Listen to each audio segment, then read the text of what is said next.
जब फिरौन दरियाए नील में गरक हो गया और तमाम बनी इसराइल मुसलमान हो गए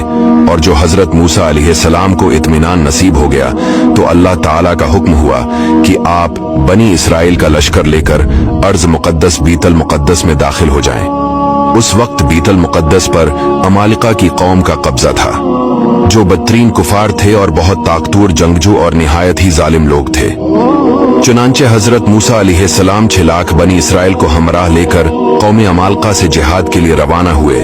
मगर जब बनी इसराइल बीतल मुकद्दस के करीब पहुंचे तो एकदम बज़दिल हो गए और कहने लगे कि इस शहर में जब्बारीन अमालिका हैं, बहुत ही जोरावर और जबरदस्त हैं, लिहाजा जब तक ये लोग शहर में रहेंगे हम हरगिज शहर में दाखिल नहीं होंगे। बल्कि बनी इसराइल ने मूसा अलैहिस्सलाम से यहाँ तक कह दिया कि ए मूसा, आप और आपका खुदा जाकर इस जबरदस्त कौम से जंग करें, हम तो यहीं बैठे रहेंगे। बनी इसराइल की जबान से ये सुनकर हजरत मूसा अलैहिस्सलाम को बड़ा रंज और सदमा हुआ और आपने बारी ताला के दरबार में ये अर्ज किया, ए रब मेरे मुझे अख्तियार नहीं मगर अपना और अपने भाई का, तो हमको इन बेहुक्मों से जदा रख। इस दुआ पर अल्लाह ताला ने अपने गजब और जलाल का इजहार करते हुए फरमाया कि तो वो जमीन उन पर हराम है, 40 बरस तक भटकते फिरें जमीन में तो तुम इन बेहुक्मों का अफसोस न खाओ। इसका नतीजा ये हुआ कि ये 6 लाख बनी इसराइल एक मैदान में 40 बरस तक भटकते रहे, मगर इस मैदान से बाहर न निकल सके।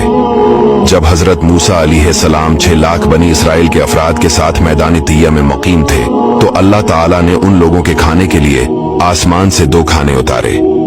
एक का नाम मन और दूसरे का नाम सलवा था। मन बिल्कुल सफेद शहद की तरह एक हलवा था, या सफेद रंग की शहद ही थी जो रोजाना आसमान से बारिश की तरह बरसती थी, और सलवा पक्की हुई बटीरें थीं जो दखनी हवा के साथ आसमान से नाजिल हुआ करती थीं। अल्लाह ताला ने बनी इसराइल पर अपनी नामतों का शुमार कराते हुए कुरान मजीद में इरशाद फरमाया, और तुम पर मन सलवा उतारा। इस मन सलवा के बारे में हजरत मूसा का ये हुक्म था कि रोजाना तुम लोग इसको खा लिया करो और कल के लिए हरगिज इसका जखीरा मत करना। मगर बाज ज़ईफ एतिकाद लोगों को ये डर लगने लगा, अगर किसी दिन मन सलवा न उतरा तो हम लोग इस बेआबू गया चटील मैदान में भूखे मर जाएंगे।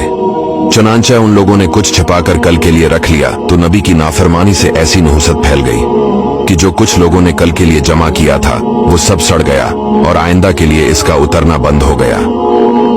इसीलिए हुजूर अक़दस सल्लल्लाहु अलैहि वसल्लम ने इरशाद फरमाया कि बनी इसराइल न होते तो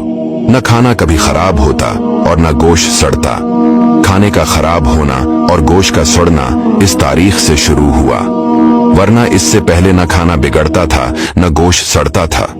इस वाकया को कुरान मजीद ने बार बार मुख्तलिफ उन्वानों के साथ बयान फरमाया है,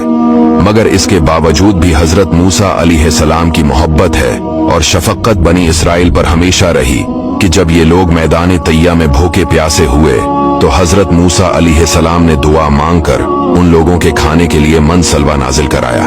और पत्थर पर अस्सा मारकर 12 चश्मे जारी करा दिए। इससे हजरत मूसा अलैहिस्सलाम के सब्र और आपके तहम्मुल का अंदाजा किया जा सकता है।